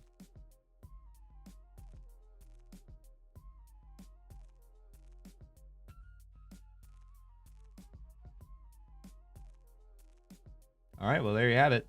Seizing another tanker. What is that, the third one now? And it's the third one that I know of that they've seized so far. So there's probably plenty more that are going to be seized. All right, Rapid Response 47, Secretary Wright on Venezuelan oil resources. Quite likely you'll see American companies expanded presence there. You'll see growing production. I'm sure we probably will. In the long run, what will happen with Venezuelan oil resources? Yeah, of course, quite likely you'll see American companies expanded presence there. You'll see growing production. Of course, you're going to see more American involvement in there. But exactly how that's going to work, that's going to unfold over time. Yeah, of course. I mean, what?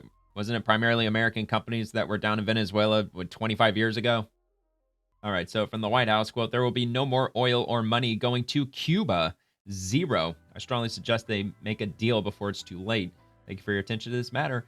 So President Trump on his Truth Social says, Cuba lived for many years on large amounts of oil and money from Venezuela. In return, Cuba provided security services for the last two Venezuelan dictators, but not anymore. Most of those Cubans are dead from last week's USA attack, and Venezuela doesn't need protection anymore from the thugs and extortionists who held them hostage for so many years. Venezuela now has the United States of America, the most powerful military in the world by far, to protect them, and protect them we will. There will be no more oil or money going to Cuba. Zero. I strongly suggest they make a deal before it's too late. Thank you for your attention to this matter. All right.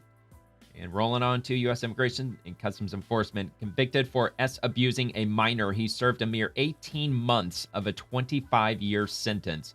ICE Baltimore removed Josu Munoz Nunez, a criminal illegal alien to his home country of Honduras on December 19th of last year. The Montgomery County District Court convicted him of sexually abusing a minor, and it suspended all but the 18 months of his 25-year sentence, man. That is insane. Yeah, they let him out after a year and a half out of 25 years. Yeah, had the greatest sweetheart parole deal of all time. All right, from the White House, Law and Order. Last week, the president announced the creation of a new DOJ division to combat the rampant and pervasive problem of fraud in the United States. President Trump establishes a new DOJ division for national fraud endorsement. And I think they have a link to an article here. Of course they do. They've got a fact sheet on whitehouse.gov. And this new department, let's see, fighting criminal fraud nationwide. Today, the Trump administration is announcing the upcoming creation of the Department of Justice's new Division for National Fraud Enforcement. To combat the rampant and pervasive problem of fraud in the United States, the DOJ's new Division for National Fraud Enforcement will enforce the federal criminal and civil laws against fraud targeting federal government programs, federally funded benefits, businesses, nonprofits, and private citizens nationwide. The Assistant Attorney General for this new division will be responsible for leading the department's efforts to investigate, prosecute, and remedy fraud affecting the federal government, federally funded programs, and private citizens. This role will oversee multi-district and multi-agency fraud investigations, provide advice, assistance, and direction to the U.S. Attorney's Office on fraud-related issues, and work closely with federal agencies and department components to identify, disrupt, and dismantle organized and sophisticated fraud schemes across jurisdictions. The new Assistant Attorney General will also help develop and set national enforcement priorities and propose legislative and regulatory reforms as necessary to close systematic vulnerabilities and prevent future abuses. The Assistant Attorney General will also advise the Attorney General and Deputy Attorney General on issues involving significant high-impact fraud investigations and prosecutions and related policy matters. And here are the actions the administration has already taken to end Minnesota's fraud epidemic. Look, I know I've read this quite a few times. I think I'll just go ahead and link it. Let me see if I can just grab a couple of these. So the DOJ charged 98 defendants in Minnesota fraud-related cases. I mean, that's been said multiple times on my show, The Swamp, over the last probably several weeks at this point. The DOJ has already issued over 1,750 subpoenas, executed 130 search warrants, more than 130, and conducted over 1,000 witness interviews as part of its ongoing investigation. Let's see, the DOJ surging prosecution resources to Minnesota, doubling the number of attorneys handling the matters. And the FBI is conducting investigations into dozens of the state's healthcare and home care providers accused of fraud, deploying forensic accountants and data analytics teams. DHS arrested over 1,000 criminal illegal aliens in just the past few weeks. DHS identified over 1,300 fraud findings based on site visits in Minneapolis and St. Paul.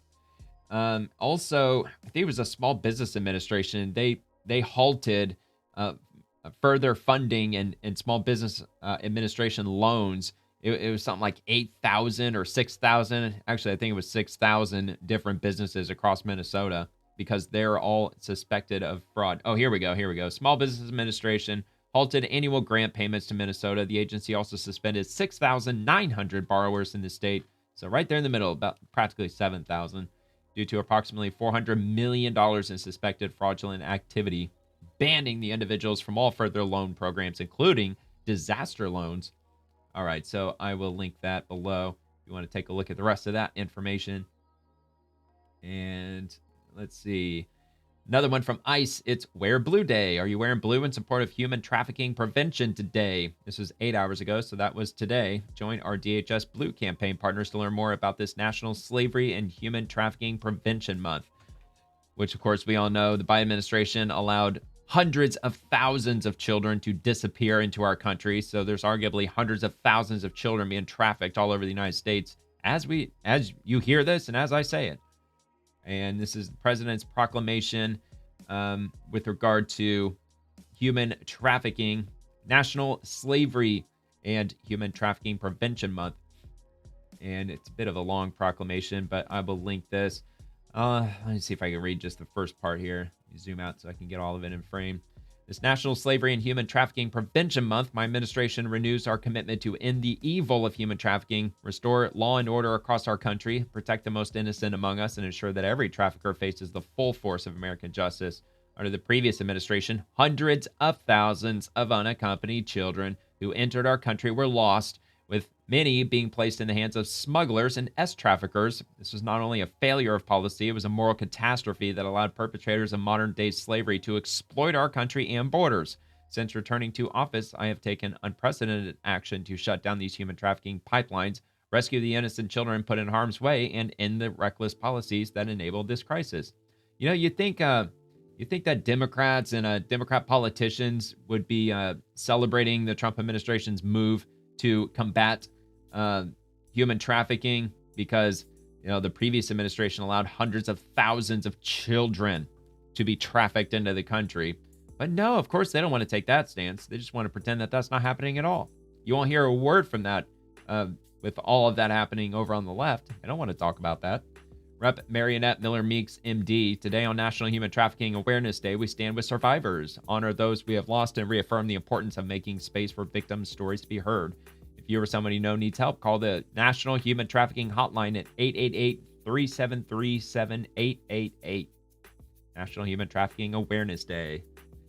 All right, so Tim Sheehy, the events unfolding in Iran are historic. They didn't happen by accident. They're the result of a series of decisive actions by the Trump administration to weaken and destabilize this terrorist state. To the Iranian people, we applaud your courage. Keep fighting.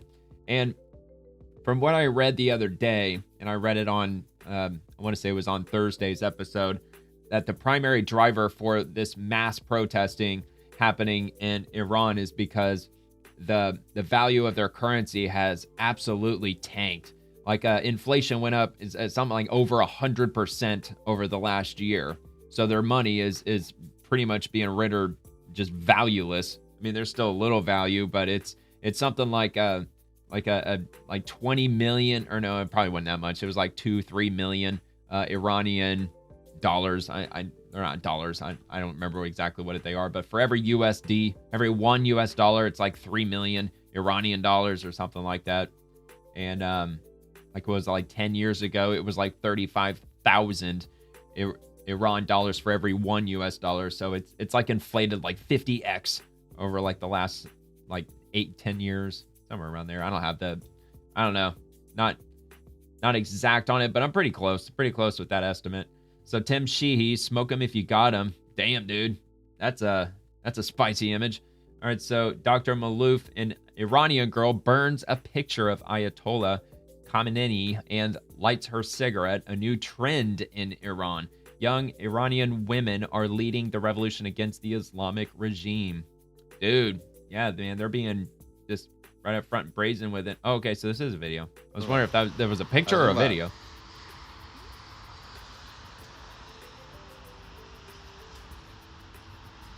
It is snowing in Iran. They got a lot of snow.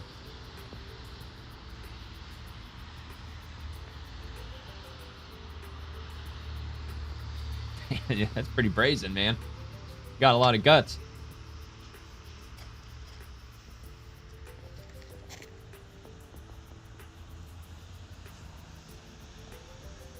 Holy shit. I mean, can we really confirm that this is indeed in Iran? I mean, is this like maybe in the UK or something? I mean, maybe not. I don't know if it snows that much in the UK, but look, man, if that's actually happening in Iran, then maybe this regime is on the verge of being overthrown because, you know, putting her face out there, I'm sure that went viral. I mean, how many views did that get? 843,000 views. But this is only on one account. This very well could have been circulated all over the place. But anyway, so this is from Governor Gavin Newsom. We're changing gears to California. To those with California derangement syndrome, it's time to update your talking points. California is number one in new business startups, number one in manufacturing and agriculture, public higher education, that's a laugh, and Fortune 500 companies. And I mean, he didn't get ratioed, but you know, it wasn't too far. It was like 2-to-1 with the likes to comments, but you know, I'm sure he's going to get plenty of pushback. So a gallon of milk, life under Newsom's reign. So yeah, $3.50 for a gallon of milk. It's really only $3.50. look, I think milk was more expensive than that even in 2019 where I live. But anyway, a dozen eggs, 99 cents, $2.86 now. That sounds about right from 2019. $4.29 for gas. Yeah, rent gone up substantially. I'm surprised rent is that. It's not double that. I thought it'd be like $4,000 or $5,000 in California by now. Average home, yeah. So yeah, as you can see, everything's gone up substantially under Newsom. Don't worry, America. The Democrats will save you. Highest poverty rate in the nation under Gavin Newsom. Highest gas taxes in the nation. Highest state income tax in America. Record homelessness in California. So you're not going to spin your way out of jail, jackass. Look into the missing $100 million from fire aid. Right after I find the $100 billion from the high-speed rail. $37 billion from homelessness. Actually, I believe it was $24 billion from homelessness. I mean, I've looked that up several times. The $40 billion for affordable housing, the $5 billion for the water storage, and $500 million to stop the flow of raw sewage from Mexico. Yeah, all those other numbers are probably fairly accurate, but pretty sure the homeless one was $24 billion, though. All right, RNC Research. Gavin Newsom proudly proclaims that the population and economy of California is growing.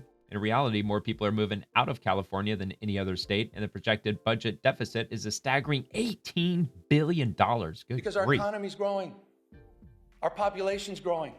Why? Because of the energy and daring of entrepreneurs that are growing maybe and inflating. dominating in the industries of the future. The costs are growing. As a result of that $42.3 billion windfall, by the way, did not even include the December numbers, which just came in almost $3 billion above projection. Interesting fact. Because our economy's growing. Okay. I mean, it's like he doesn't even believe his bullshit. All right, U.S. Department of Labor. A reminder where the job market was this time last year. Under the Biden administration from August of 23 to 24, foreign-born workers gained 1.2 million jobs, while the American-born workers lost 1.3 million jobs. In just 1 year under President Trump, this trend has been completely reversed. Under his leadership, over 2.5 million American-born workers gained jobs, while 670,000 foreign-born workers lost jobs. We're just getting started. A lot more winning to come. Americans first. Total native-born employment level. Trump administration in red, Biden in blue. Alrighty. Rep Brett Guthrie. So now we're getting into the housing situation.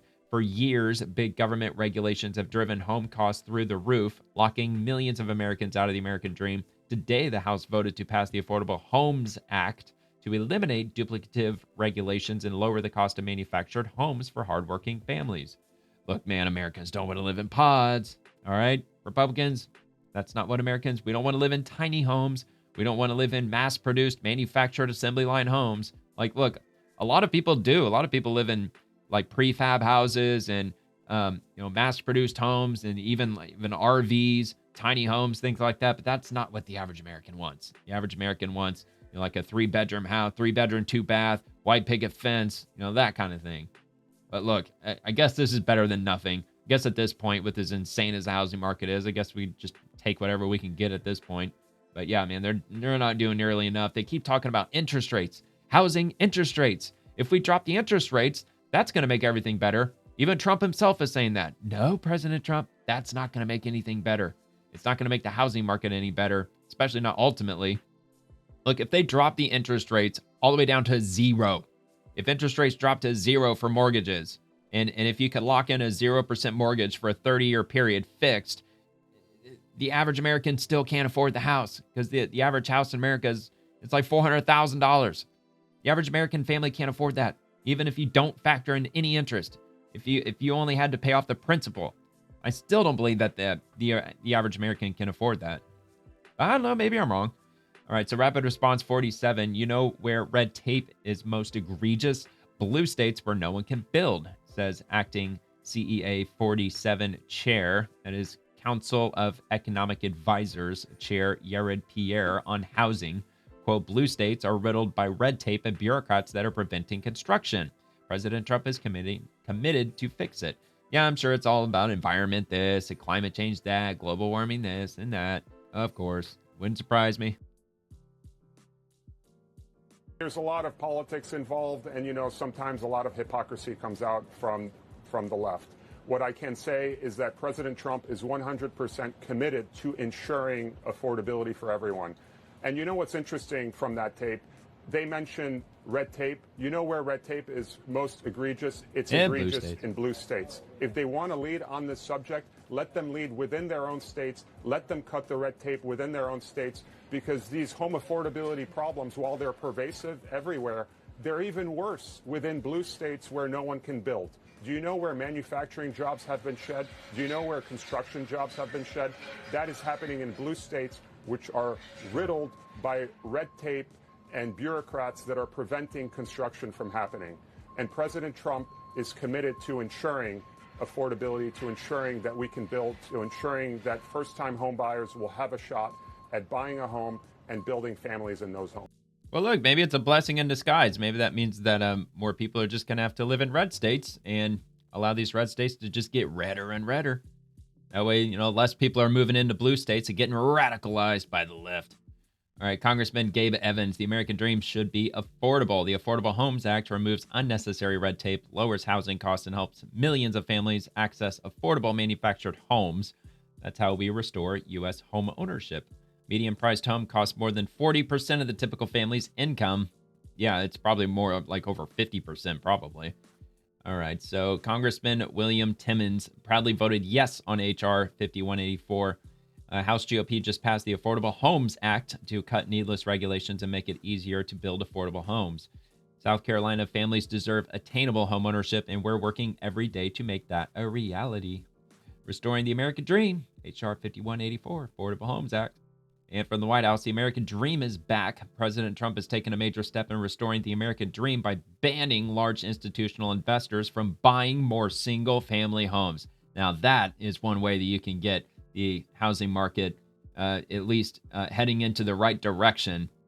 Yeah, if you can ban institutional investors from gobbling up, in some cases, entire neighborhoods and then flipping them for maybe for resale later, but I think actually they're just renting them out, aren't they, for the most part? Like a lot of them are.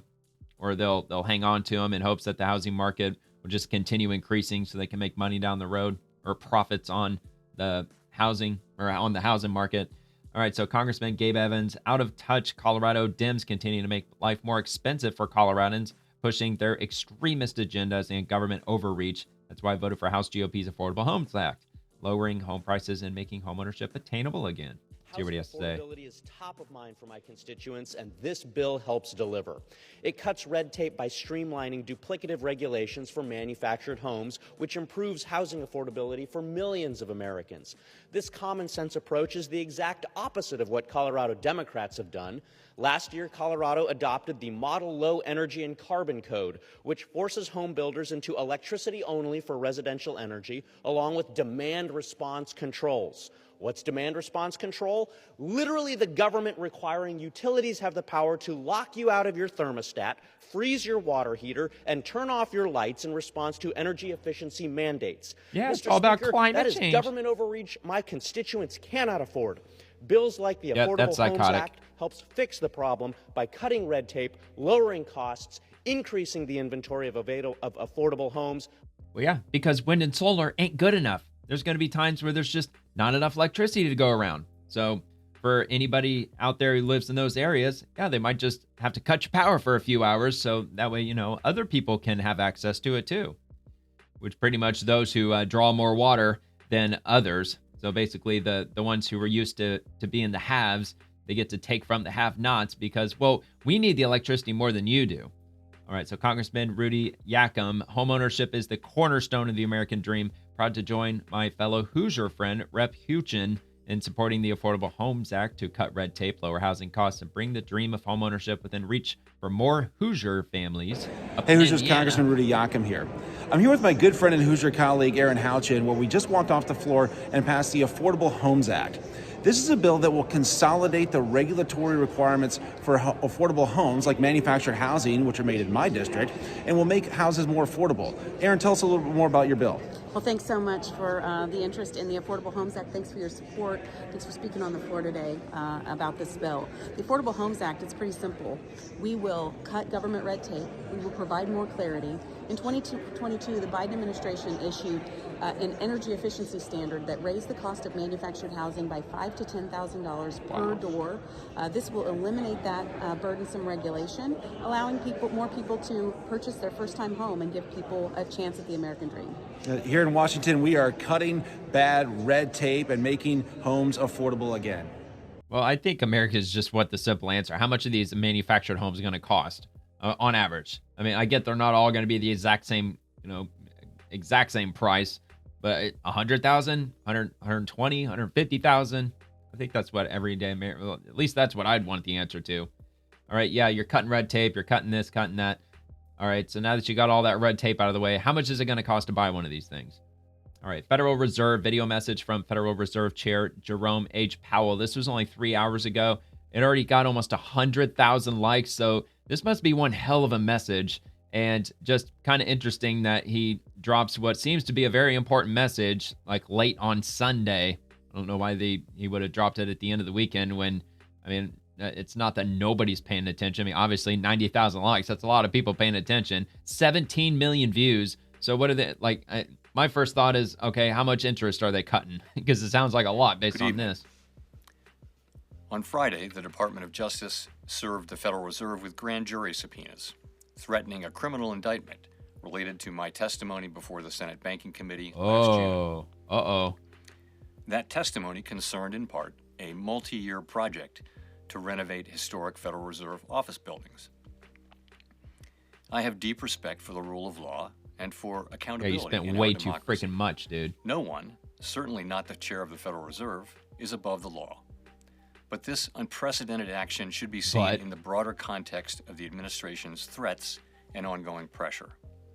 This new threat is not about my testimony last June or about the renovation of the Federal Reserve buildings.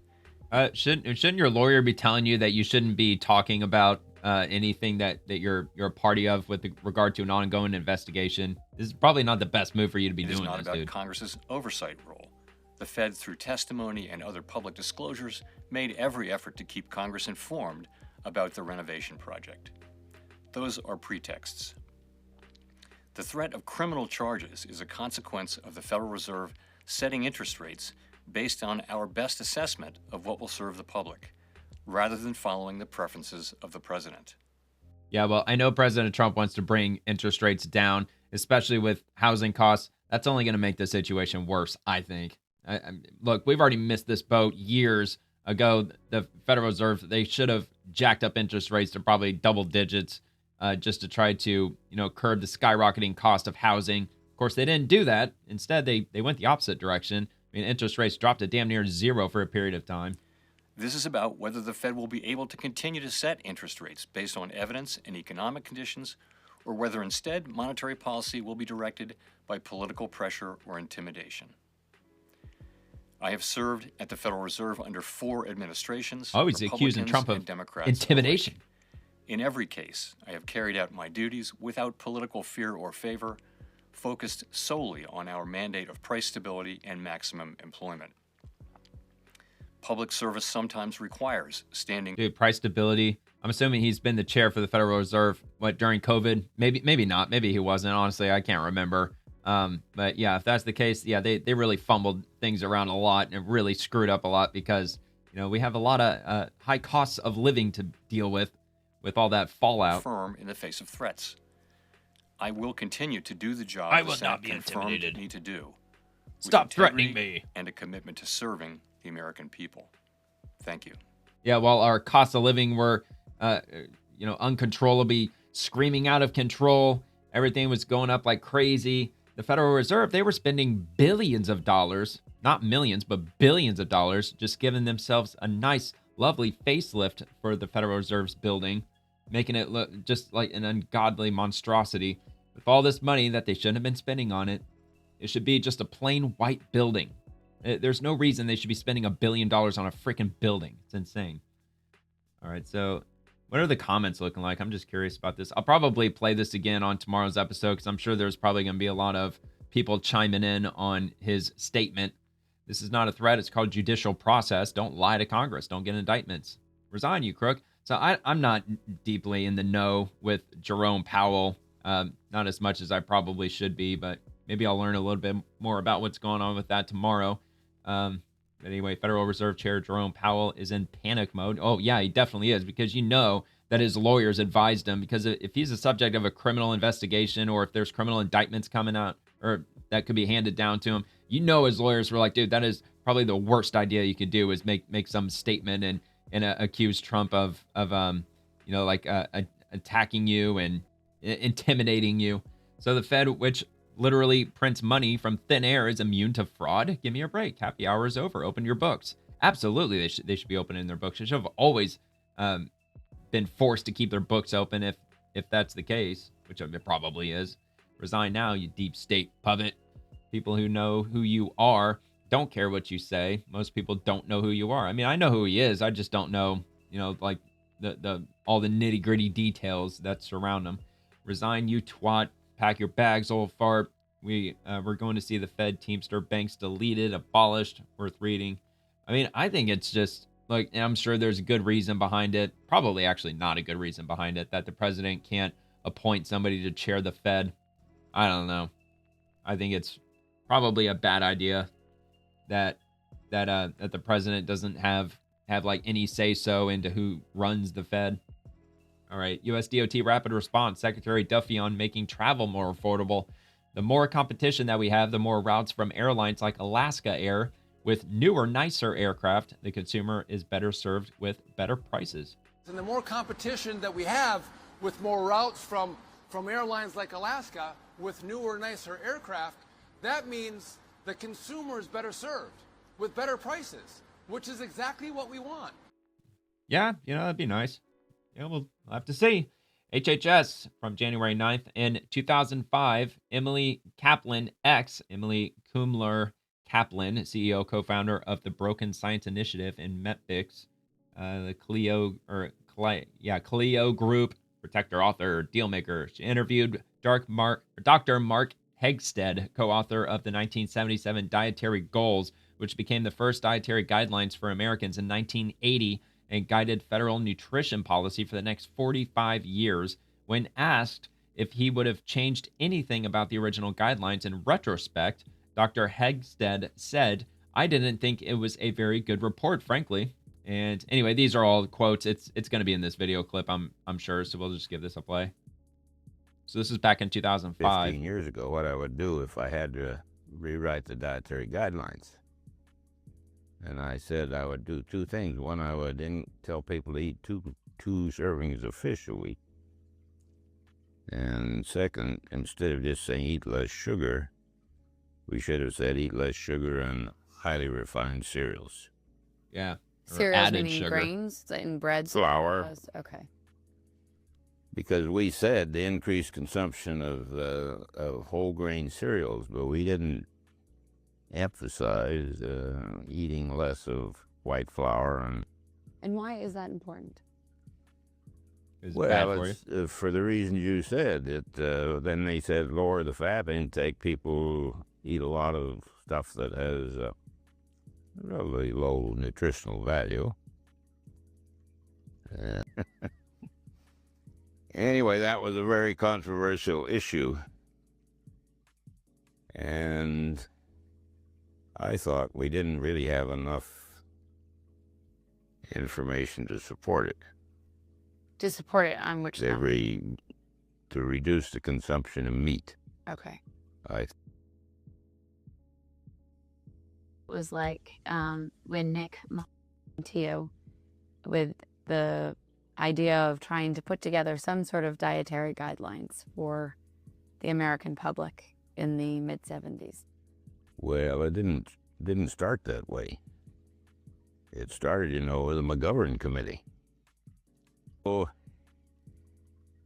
I didn't think it was a very good report, frankly. Why is that?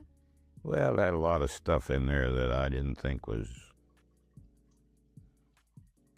I don't know what the word is, that You agree with it scientifically, or? Well, scientifically, and there were things in there from people that I didn't think a lot of, frankly. But because the committee was going to disappear, it was obviously that if we were going to publish anything, it had to be done before the committee disbanded. I think that was February. So that gave you a real deadline in terms of... It gave us a deadline. All right. Emily Kaplan's 2005 interview with Dr. Mark Hegstead, author of the 1977 Dietary Goals, which became our dietary guidelines and apparently led to an epidemic of obesity, it would seem. All right. Department of War, as the nation commemorates its 250th birthday with its 5th semi-centennial, take a look back at how the first such jubilee was celebrated and what life was like for service members in 1826. Interesting. On war.gov, military supports semi-centennial celebrations. Once every 50 years, the United States throws milestone Independence Day celebrations. This year marks the nation's 250th birthday and 5th semi-centennial celebration. The first was held July 4th, 1826, and was known as a Jubilee celebration. That morning, soldiers, sailors, Marines, and state militia, along with political officials, gathered at Lafayette Square in front of the White House to enjoy a performance by the Marine Band. Service members then paraded onto the White House grounds and gave a passing salute to President John Quincy Adams, who stood on the steps to observe the procession.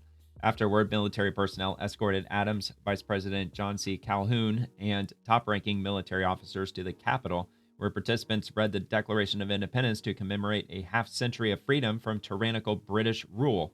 Following the reading, Adams returned to the White House to host an open house, a tradition started by Thomas Jefferson, America's third president.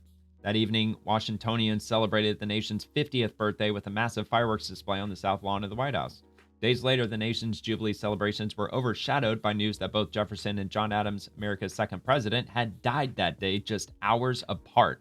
The year 1826 was relatively peaceful, with the most recent conflicts being the War of 1812, which ended in 1815, and the First Seminole War in Florida, which ended in 1818. So there you go. And got some images. 1826, James C. Barbour served as Secretary of War, leading the Army, and Samuel Southard was Secretary of the Navy, which included the Marine Corps. Soldiers of the U.S. Army Corps of Engineers were busy that year building fortifications. They also worked on vital civil works projects, including building canals and roads, improving river navigation, and dredging harbors. There were no railroads or telegraphs yet. Of course there weren't. The Navy maintained squadrons in the Mediterranean and the Caribbean, focusing on commerce protection and presence. All of the Navy ships were made of wood and propelled by sail. Wow. U.S. sloop of war Vincennes. In 1826, the warship USS Vincennes was launched and became the first Navy ship to circumnavigate the globe, projecting American power into the Indo-Pacific. The ship would later blockade the Confederate coastline during the Civil War. Very interesting. They got related links. History of the Department of War, America's military celebrating independence. And from Fiscal Service, did you know that the monthly Treasury statement now lives exclusively on fiscaldata.treasury.gov? Check it out at fiscaldata.treasury.gov/datasets/monthly, and it's a big, long URL. So yeah, it's a monthly Treasury statement. And so the introduction reads, the monthly Treasury Statement MTS dataset provides information on the flow of money into and out of the U.S. Department of the Treasury. It includes how deficits are funded, such as borrowing from the public or reducing operating cash, and how surpluses are distributed. Further tables categorize spending outlays by department and agency, revenue receipts by specific taxes or other government sources of income, and transactions with trust funds such as Social Security or Medicare. All values are reported in millions of U.S. dollars. So, man, they got all the monthly Treasury statement, monthly receipts, outlays, deficit or surplus, monthly receipts, and distributed, offsetting recipients by department report, and so on. So, yeah, man, they've got all this information right here. Back up. So the monthly Treasury statement. I can only imagine. Oh, no, I don't want to freaking save it. Anyway, it's here. I'll link it if you want to check that out. Maybe I'll take a look at that on my own time. So the date was in November of 2025. When did they post that? Was that on the 9th? Yeah, it was on the 9th when they posted this. That's one of those. Did you know? If you want to take a look at the Treasury's monthly statement and download it and look at it anytime you want, you can go straight to that website. It'll be linked down below. And from the National Agricultural Statistics Service, January 11th is Milk Day. NASS conducts hundreds of surveys every year and prepares reports covering virtually every aspect of U.S. agriculture, including milk and dairy. Looks like this will be found on YouTube. Oh, cool. It's going to play right here. 9.34 million U.S. dairy cows produced. Wow, that's a lot. 2.2, why does it get dark like that? 226 billion pounds of milk in 2024. That's a lot. NASS.USDA.gov. All right, well, that looks like that's going to do it for me for this episode. Just kind of a thrown together at the last minute episode. So I'll post this. I don't think that I'm going to produce any video clips of this. I just kind of threw it all together at the last minute. So if you enjoyed the video, please give the video a like and subscribe to the channel. And I'll be dropping a new show every evening, Monday through Friday, covering the swamp and everyone living in it, the politicians, bureaucrats, and the agencies. And also I post daily on X, so feel free to comment over there too if you'd like. Thank you so much for watching. I hope you had a great weekend. I hope you have a fantastic Monday, and God bless America.